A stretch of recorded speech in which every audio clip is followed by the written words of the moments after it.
Texas did not match up well with Georgia last year. The Bulldogs bullied the Longhorns at DKR, then beat them again in the SEC title game. We're going to dive into the numbers for 3 reasons why this year's game might take a little bit of a different shape. Last year's Georgia defense was built on its pass rush. They sacked Quinn Ewers and Arch Manning a combined 7 times when they played at DKR.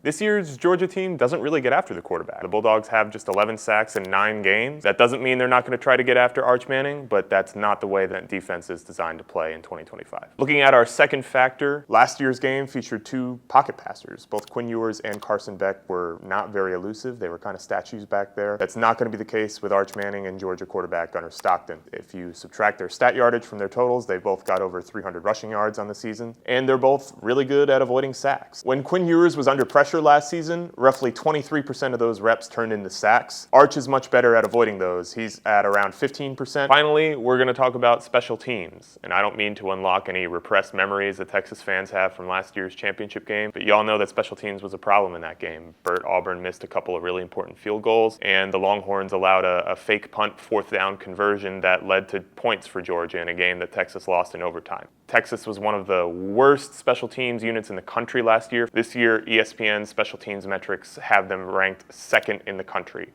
and 1st in the SEC. We know that Ryan Niblett is really effective as a punt returner, and Mason Shipley has been reliable in the field goal game, even if he has missed a few long ones.